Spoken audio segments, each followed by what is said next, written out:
സീരീസിൻ്റെ തുടക്കത്തിൽ കഠിനാധ്വാനിയായ മരപ്പണിക്കാരൻ ഡേവിഡിനെയാണ് കാണിക്കുന്നത്. മരം മുറിക്കുന്ന സമയത്ത് അവനെ സഹായിക്കാനായി കാർലോസ് എന്നു പേരുള്ള ഒരു ഹെൽപ്പറും ഉണ്ടായിരുന്നു. അതിസുന്ദരിയായ മേരി എന്ന യുവതിയായിരുന്നു ഡേവിഡിൻ്റെ ഭാര്യ. ഡേവിഡ് തൻ്റെ ഭാര്യയായ മേരിയെ അതിയായി സ്നേഹിച്ചിരുന്നു. മുറിച്ചു കൊണ്ടുവന്നിരുന്ന തടി കഷ്ണങ്ങൾ ഉപയോഗിച്ച് ഫർണിച്ചറുകൾ ഉണ്ടാക്കി വിറ്റാണ് ഡേവിഡ് ജീവിച്ചിരുന്നത്. മേരി ആഡംബര ജീവിതം ഇഷ്ടപ്പെട്ടിരുന്ന ആളായിരുന്നു. ആഭരണങ്ങൾ ഉൾപ്പെടെ വിലപിടിപ്പുള്ള പല വസ്തുക്കളും വാങ്ങാനായി മേരി ഡേവിഡിനെ നിർബന്ധിക്കാറുണ്ടായിരുന്നു. ഭാര്യയോടുള്ള അതിയായ സ്നേഹം മൂലം രാവും പകലും പണിയെടുത്ത് അവനതെല്ലാം അവൾക്ക് വാങ്ങി നൽകി. അതുകൊണ്ട് തന്നെ മേരിയും അവനെ വല്ലാതെ ഇഷ്ടപ്പെട്ടിരുന്നു. സ്നേഹത്തോടെ അവൾ പശു ഉപയോഗിച്ച് ഞാൻ തന്നെ സ്നേഹിക്കുന്നുവെന്ന് വീട്ടിലെ തറയിൽ കുറിച്ചിട്ടു. പിറ്റേന്ന് അവൾ ഡേവിഡ് വാങ്ങിക്കൊടുത്തിരുന്ന വിലപിടിപ്പുള്ള വസ്ത്രമണിഞ്ഞ് അതീവ സുന്ദരിയായി അവൻ്റെ പക്കലേക്ക് ചെന്നു. ജോലിക്ക് പോകാനൊരുങ്ങി നിന്നിരുന്ന ഡേവിഡ് ഇന്ന് എൻ്റെ സഹായിയായ കാർലോസ് പനി മൂലം ലീവാണെന്നും നിനക്കെന്നെ സഹായിക്കാൻ എൻ്റെ കൂടെ വരാൻ സാധിക്കുമോ എന്നും മേരിയോട് ചോദിച്ചു. ചെറിയ മരമാണ്, നീ അത് വലിച്ചിട്ടാൽ മാത്രം മതിയെന്ന് ഡേവിഡ് പറഞ്ഞതോടെ മേരി അതിന് സമ്മതിച്ചു. അങ്ങനെ ഡേവിഡ് മരം മുറിക്കാൻ ആരംഭിച്ചു. മേരി അതിൽ കെട്ടിയിരുന്ന കയറ് മറ്റൊരു ഡയറക്ഷനിലേക്ക് വലിച്ചു പിടിച്ച് നിൽക്കുകയാണ്. നിർഭാഗ്യവശാൽ ഈ ഒരു സമയത്ത് അവിടെ കിടന്നിരുന്നൊരു കമ്പ് ആ ഒരു കയറിൽ കുടുങ്ങിപ്പോയിരുന്നു. ഇത് ഇരുവരും ശ്രദ്ധിച്ചിരുന്നില്ല. മരം സുരക്ഷിതമാർന്ന സ്ഥാനത്തേക്ക് വീഴ്ത്താനായി മേരി ആ കയറിൽ ശക്തമായി വലിച്ചെങ്കിലും നിർഭാഗ്യവശാൽ ആ കമ്പ് കപ്പിയിൽ കുടുങ്ങിയതോടെ കയർ പൂർണ്ണമായും ടൈറ്റാക്കാൻ മേരിക്ക് സാധിച്ചിരുന്നില്ല. തൽഫലമായി മരത്തിൻ്റെ ഡയറക്ഷൻ മാറുകയും അത് മേരിയുടെ ദേഹത്ത് പതിക്കുകയും ചെയ്തു. മരം വീണിരുന്ന മേരിയുടെ വലതു കൈയെ ചതഞ്ഞു പോയിരുന്നു. മേരിയുടെ ജീവൻ രക്ഷിക്കാൻ മറ്റു മാർഗമില്ലാതെ ഡേവിഡിനെ അവളുടെ ആ ഒരു കൈയെ മുറിച്ചു മാറ്റേണ്ടി വന്നു. ഈ ഒരു സംഭവം മേരിയുടെ സ്വഭാവത്തെ തന്നെ മാറ്റിമറിച്ചു. തൻ്റെ സൗന്ദര്യം നഷ്ടപ്പെട്ടു എന്നുള്ളൊരു ചിന്ത അവളിൽ ഉടലെടുത്തു. അവൾ അതീവ ദുഃഖിതയായി മാറി. അവളുടെ ഈ ഒരു അവസ്ഥ കണ്ട് താങ്ങാനാവാതെ ഡേവിഡ് ഇരുമ്പ് കൊണ്ട് കൃത്രിമമായൊരു കൈ നിർമ്മിച്ച് അവൾക്ക് നൽകി. പക്ഷേ അവൾക്ക് ആ ഒരു ഇരുമ്പ് കൈ ഇഷ്ടപ്പെട്ടില്ല. ഇത് തൻ്റെ ശരീരത്തിൽ വെച്ച് പിടിപ്പിച്ചാൽ അത് അരോചകമായി തീരുമെന്ന് അവൾ ഡേവിഡിനോട് പറഞ്ഞു.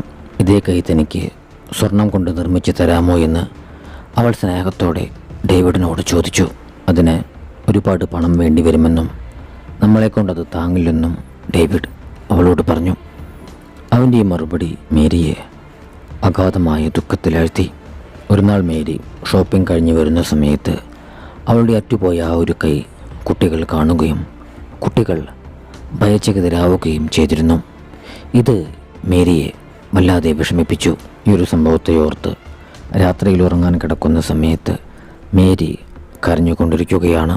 അവളുടെ ഈ ഒരു അവസ്ഥ ഡേവിഡിനെയും വല്ലാതെ അങ്ങ് വിഷമിപ്പിച്ചു. അങ്ങനെ അവൻ തൻ്റെ സമ്പാദ്യമെല്ലാം വിറ്റ് അവൾക്ക് ഒരു സ്വർണ്ണക്കൈ നിർമ്മിച്ച് നൽകാമെന്ന് തീരുമാനിക്കുകയാണ്. പിറ്റേന്ന് രാവിലെ ഉണർന്ന മേരി ഡേവിഡിനെ കാണാതെ അവൻ്റെ വർക്ക്ഷോപ്പിലേക്ക് ചെന്നു. ഈ ഒരു സമയത്ത് ഡേവിഡ് അവൾക്കായി കൃത്രിമമായ ഒരു സ്വർണ്ണക്കൈ ഡിസൈൻ ചെയ്തുകൊണ്ടിരിക്കുകയായിരുന്നു. ഈ ഒരു വാർത്ത കേട്ട മേരിക്ക് ഒരുപാട് സന്തോഷമായി. അതിനായുള്ള സ്വർണം വാങ്ങാനായി ഡേവിഡ് തൻ്റെ ഉപജീവന മാർഗമായ ട്രാക്ടറും മറ്റു സമ്പത്തുകളും വിറ്റിരുന്നു. അങ്ങനെ അവൻ സ്വർണം കൊണ്ടുള്ള കൃത്രിമ കൈയുണ്ടാക്കി അത് മേരിക്ക് സമ്മാനിക്കുകയാണ്. അവൾക്കിത് കണ്ട് ഒരുപാട് സന്തോഷമായി. ഒരു നാൾ ഷോപ്പിങ്ങിന് പോയ സമയത്ത് അവളുടെ ഈ ഒരു സ്വർണ്ണക്കൈ കണ്ട് നിങ്ങൾ രാജ്ഞിയാണോ എന്ന് ഒരു പെൺകുട്ടി മേരിയോട് ചോദിക്കുകയാണ്. അതെയെന്നും ഇത് എൻ്റെ രാജകുമാരൻ എനിക്ക് സമ്മാനിച്ചതാണെന്നും മേരി സന്തോഷത്തോടെ മറുപടി നൽകി. കുറച്ച് ദിവസങ്ങൾ സന്തോഷത്തോടെ കടന്നുപോയി. മേരി വീണ്ടും തൻ്റെ പഴയ ആ ഒരു ജീവിതത്തിലേക്ക് തിരിച്ചെത്തി. എന്നാൽ ആ സന്തോഷം അധിക നാൾ നീണ്ടു നിന്നില്ല. മേരിക്ക് ആ സ്വർണ്ണക്കൈയിൽ നിന്നും അലർജി ഉണ്ടാവുകയും അവൾ രോഗിയായി മാറുകയും ചെയ്തു. ആ സ്വർണ്ണക്കൈ എടുത്തു മാറ്റിയാലേ അസുഖം മാറുകയുള്ളൂ എന്ന് ഡോക്ടർ മേരിയോട് പറഞ്ഞു. പക്ഷേ മേരി അതിനൊരുക്കമായിരുന്നില്ല. അവളോടുള്ള സ്നേഹം മൂലം ഡേവിഡും അതിനെതിരു നിന്നില്ല. നാൾക്കുനാൾ മേരിയുടെ രോഗം മൂർച്ഛിച്ചു. താൻ മരിക്കുമെന്ന് മേരി സ്വപ്നം കണ്ടു. താൻ മരിച്ചാൽ തന്നോടൊപ്പം ഈ ഒരു സ്വർണ്ണക്കൈയും അടക്കം ചെയ്യണമെന്നുള്ള മേരിയുടെ അവസാന ആഗ്രഹം അവൾ ഡേവിഡിനോട് പറഞ്ഞു. ഭാര്യയെ ഒരുപാട് സ്നേഹിച്ചിരുന്ന ഡേവിഡ് അതിന് സമ്മതം മൂളി. അങ്ങനെ ഇരിക്കും ഒരു ദിവസം, ഒരു രാത്രിയിൽ ഡേവിഡിനെ വാരി പുണർന്നുകൊണ്ട് മേരി മരണത്തിന് കീഴടങ്ങുകയാണ്.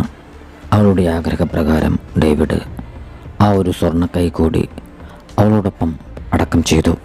വീട്ടിലേക്ക് തിരിച്ചെത്തിയ ഡേവിഡ് നിരാശയോടെ അവൾ എഴുതി വച്ചിരുന്ന "ഞാൻ നിന്നെ സ്നേഹിക്കുന്നു" എന്നുള്ള വാചകത്തിലേക്ക് നോക്കിയിരുന്നു. അവളുടെ മരണശേഷം ഡേവിഡിനെ പണി കുറഞ്ഞു. അതോടെ ഡേവിഡ് സഹായിയായിരുന്ന കാർലോസിനെ പിരിച്ചുവിട്ടു. ഈ ഒരു സമയത്താണ് സാമ്പത്തിക മാന്ദ്യം പൊട്ടിപ്പുറപ്പെടുന്നത്.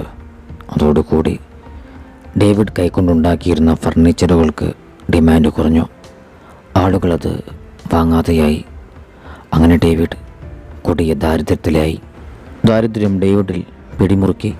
അങ്ങനെ മേരിക്ക് ഗിഫ്റ്റുകൾ വാങ്ങാനായി അവൻ കടം വാങ്ങിയിരുന്ന പണം തിരികെ അടയ്ക്കാൻ സാധിക്കാത്തൊരവസ്ഥ സംജാതമാവുകയാണ്.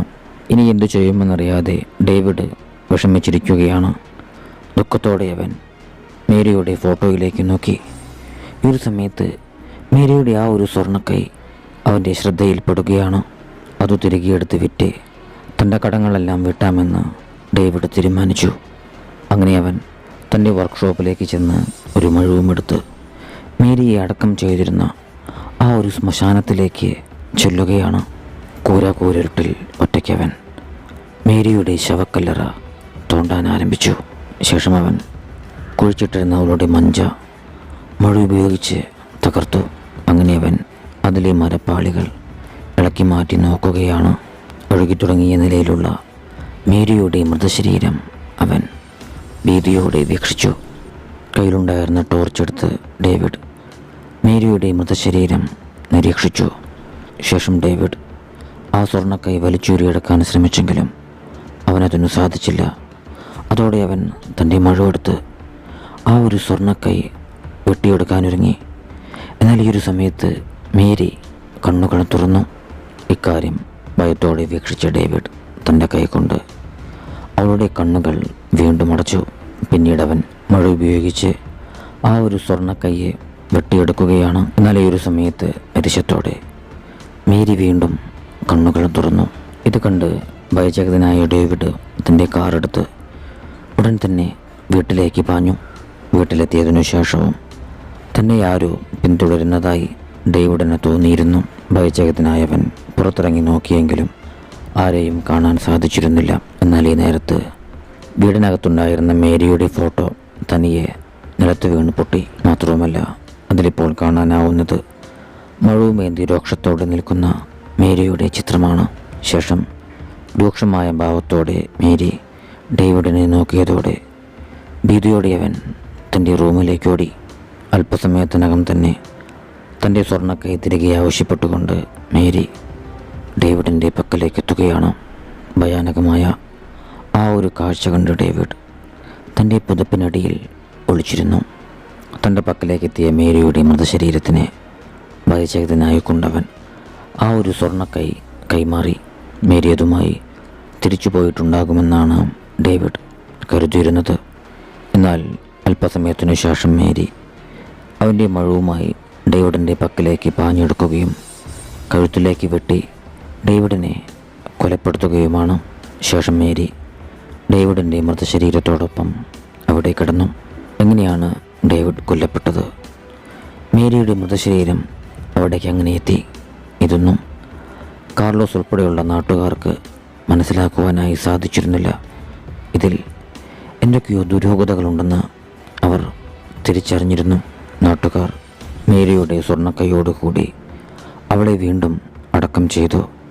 തൊട്ടപ്പുറത്തായി ഡേവിഡിനെയും കാർലോസ് പറയുകയാണ്, ഈ ഗ്രാമത്തിലുള്ളവരെല്ലാം ദരിദ്രരാണ്, വിദ്യാഭ്യാസമില്ലാത്തവരാണ്. മേരിയുടെ സ്വർണ്ണക്കൈ കുഴിച്ചിട്ടിരിക്കുന്ന സ്ഥലം ഏവർക്കും അറിയാം. പക്ഷേ ആരും തന്നെ അതെടുക്കാൻ തുനിയില്ല. കാരണം അതെടുത്താൽ എന്താണ് സംഭവിക്കുക എന്ന് ഏവർക്കും അറിയാം.